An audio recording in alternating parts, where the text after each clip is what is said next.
Bukod po dyan, tignan niyo po ang record ng ating mga kandidato. Wala sa kanila ang may bahid ng dugo dahil sa tukhang. Wala sa kanilang kasabwat sa pagbulsa ng sako-sakong pera, pinagsamantalahan ang krisis ng pandemya, pinabayaan ang ating mga kababayan na magkasakit at mamatay. Wala sa kanila ang mga pumapalakpak sa China at natutuwa pa kapag tayo ay binobomba ng tubig. Tinatamaan ang ating mga Coast Guard, hinaharang ang ating mga mangingisda, ninanakaw ang kanilang huli. At bukod pa ron ay inaagaw pa ang mga isla natin para maging bahagi ng kanilang bansa. Wala po sa kanila ang tilang sakristan ng isang bulaang propeta na nasasakdal dahil sa pagyurak sa ating kabataan at sa ating kababaihan. Wala sa kanila ang tagataguyod ng pugad ng krimen, ng sentro ng paglalapastangan ng mga kababaihan na mga pogo. Tayo ngayon ay nasa sangandaan ng ating paglalakbay bilang isang malayang bansa. Bilang isang sambayanang may dangal, may sipag at may talino.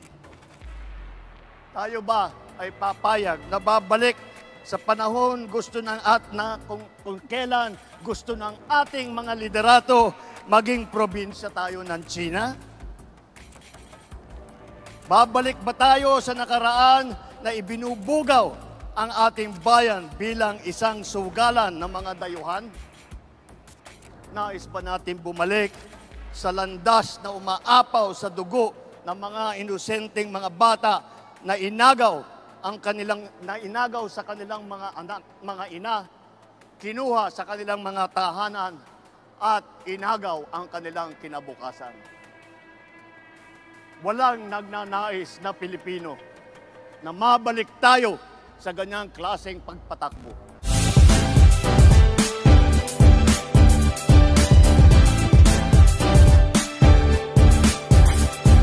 Sabsat na imbag nga malaymi amin.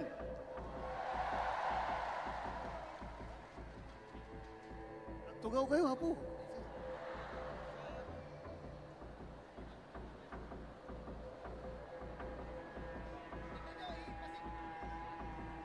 Parang mahirap makapaniwala na nandito na naman tayo sa kampanya.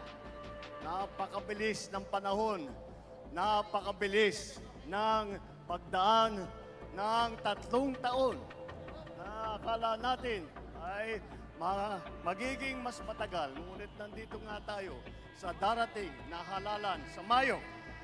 At sinimulan po natin ang aming national campaign kagaya ng dati dito po sa ating pinamahal na lalawigan ng Ilocos Norte.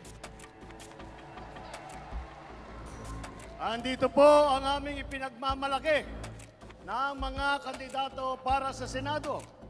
Ngunit, bagamat nakatuon ang pansin natin sa ating mga kandidato para sa Senado,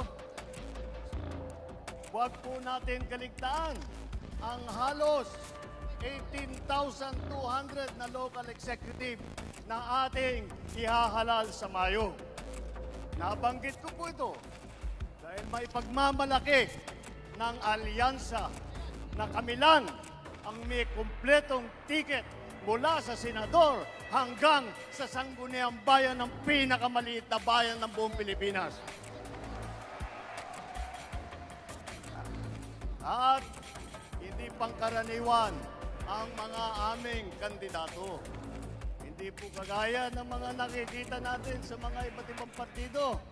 Hirap na hirap makakuha ng kanilang mga miyembro. Ang aming pong ipinagmamalaki at pinaglalaban ay subok na at matagal nang nagseserbisyo sa publiko. Hindi po ay naaawa rin po kuminsan sa ating mga katunggali dahil nagmamakaawa para makakuha ng mga malalakas at magagaling na kandidato. Di tulad ng iba, karampot lang ang kandidato. Dito po, buo kami. Hindi lamang buo sa numero, ngunit buo ang loob para ipaglaban ang kapakanan ng bawat Pilipino at ang buong Pilipinas.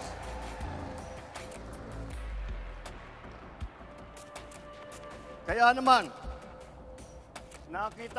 nagtataka nga ako, parang yung mga iba na naging kandidato, nag-deliver lang yata ng suka, nabigyan na ng certificate of candidacy. Dahil wala naman natin, walang ikukumpara sa ating mga kandidato. Kung ihahambing natin sa mga napulot nila, ang ticket natin mula sa Senado hanggang Sangguniang Bayan ay mga leader na subok sa serbisyo. Magandang record na pwedeng ipagmalaki kahit kanino. Kung kilatisin natin ng isa-isa, napakatingkad ng ating kakayahan, ng kanilang kakayahan at ang mga pambato para sa pagbabago. At kapag pinagsama kagaya nito na nangyari dito sa alyansa, ay lalong nakaka-impress ang kanilang pinagsamang lakas at galing. 8 po sa ating mga kandidato ay veteranong senador. Palitan ko na lang, matagal ng senador kasi pag veterano baka akalain nilang hindi lang luma kundi matanda. Andito po ang ating mga senador, Senator Cayetano, Senator Lacson, Senator Lapid, Senator Marcos, Senator Pacquiao, Senator Revilla, Senator Soto, Senator Tolentino. Pagpasok po sa Senado ng mga re-electionist sa Senado, ay wala na pong OJT. Hindi na mag-aaral. Alam nila ang trabaho. Alam na nila ang pangangailangan ng Pilipino. Alam na nila ang gagawin nila upang gawin at idala sa ating mga kababayan ang kanilang pangangailangan. 7 naman ay nanggaling naman sa Kongreso na subok sa batasan. Andyan po ang mga Congressman Abalos, Congressman Binay, Congressman Cayetano, Congressman Marcos, Congressman Pacquiao, Congressman Tulfo, Congressman Villar. Kitang-kita po naman natin na ito lahat ay sanay na sanay, subok na subok at matagal nang nagpapakita ng galing. Hindi na bagito sa pagpanday ng mga batas. 4 ang nagsilbi sa kabinete. Humawak ng cabinet rank na posisyon. Si Abalos, DILG Secretary. Si Tulfo, nag-DSWD Secretary. Lacson, ng Yolanda Rehabilitation Commission. Tolentino, siyang namuno ng MMDA. Ngunit, sa kanilang katungkulan, ay hindi lang po sila parelax-relax. Tingnan nyo po ang kanilang mga record at makikita po ninyo na sila ay nakagawa ng magandang pagbubuti para sa kanilang mga kagawaran. Alam nila ang government work galing sa kabinete. Hindi lang dada, pero gawa ang kanilang ipinapakita. They are not here to oppose. They are here to propose. 3 ang naging gobernador ng malalaking probinsya. Alam nyo na, Manang Aimee, dito sa atin, sa Ilocos Norte. Lito Lapid, Governor Lito Lapid ng Pampanga. At ang Governor Revilla ng Cavite naman. Bukod pa ron, kasama nila ang 3 naging city mayor. Binay, ng Abi Binay ng Makati. Tolentino ng Tagaytay. Abalos ng Mandaluyong. At huwag natin kalimutan na si Tito Sen, Senator Soto, ay naging Vice Mayor din ng Quezon City. Hindi rin po tayo nagkukulang sa boses ng kababaihan at maglalaban para sa karapatan ng ating kababaihan dahil 4 sa ating mga kandidato ay babae Pero itong mga babaeng ito ay palagay ko, mas matatapang pa ito kaysa sa mga lalaki na nandito ngayon. Mga abogado naman, apat din. Apat ang abogado natin. Abalos, Binay, Cayetano, Tolentino. Si Amy nag-aaral din sa law school. At pinagtatalunan lang nila kung sino daw ang pinakamagaling at sino nanggaling sa pinakamagandang eskwelahan. Ngunit lahat yan ay magaling, lahat yan ay matalino, lahat yan ay ginamit na ang kanilang kakayahan upang pagandahin ang Pilipinas.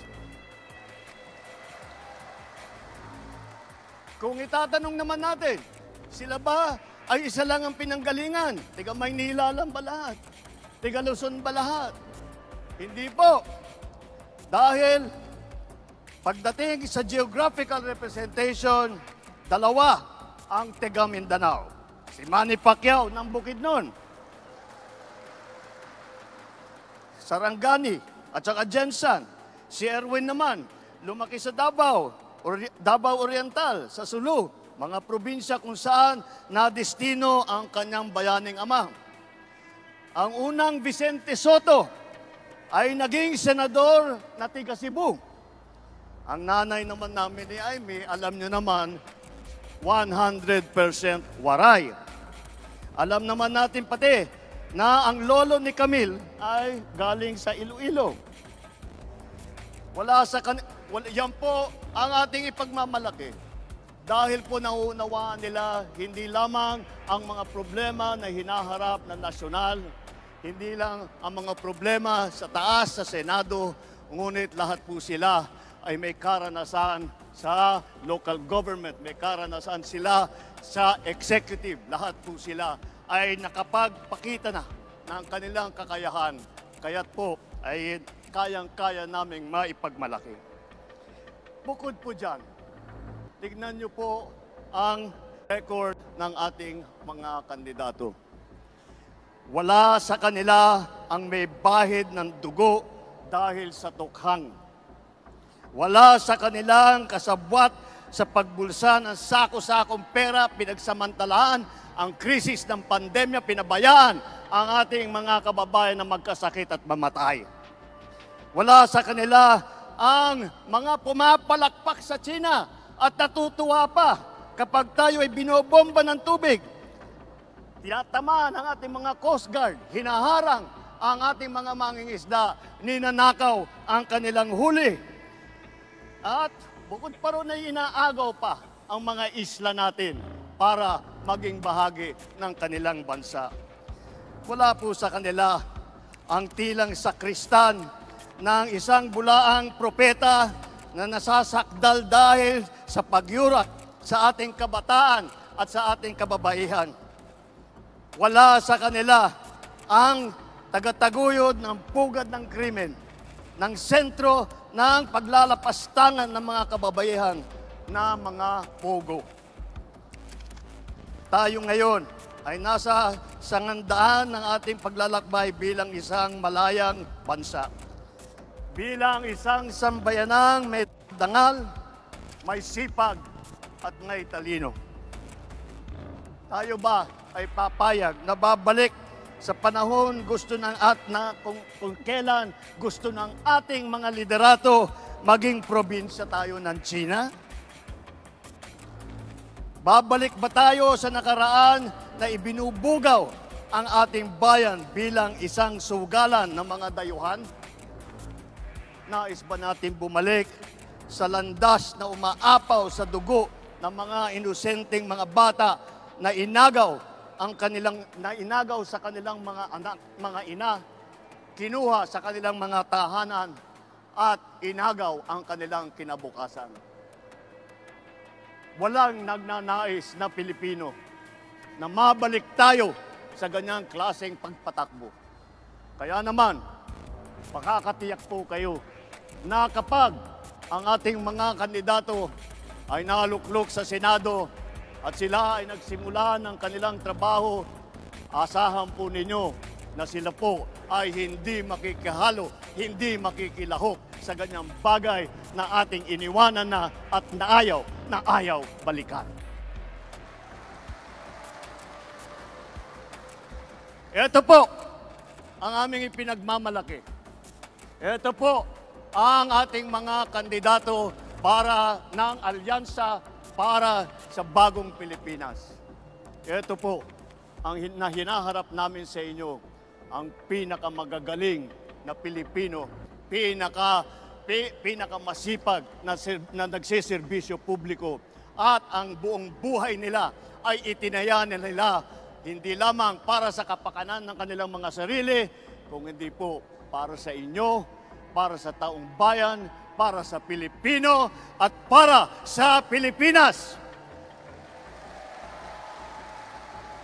Kaya sa darating na Mayo po, huwag nyo na pong tignan ang mga ibang mga pangalan. I-shade nyo na po lahat po itong nandito na nasa harap ninyo at gawing nating 12-0 ang ating resulta sa Senado.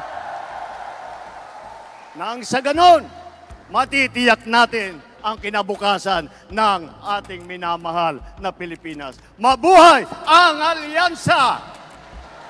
Mabuhay ang bagong Pilipinas! Mabuhay tayong lahat! Maraming salam, Diyos Diyek, di na kada kayo aming Alyansa ng pagkakaisa. Muli mga kababayan, ang Pangulo ng Republika ng Pilipinas, His Excellency Ferdinand R. Marcos Jr. Alyansa para sa bagong Amin pong inaayayahan ang mahal na Pangulo para sa isang group photo kasama ang ating mga senador. Isang pinagtibay ng pangarap at adhikain.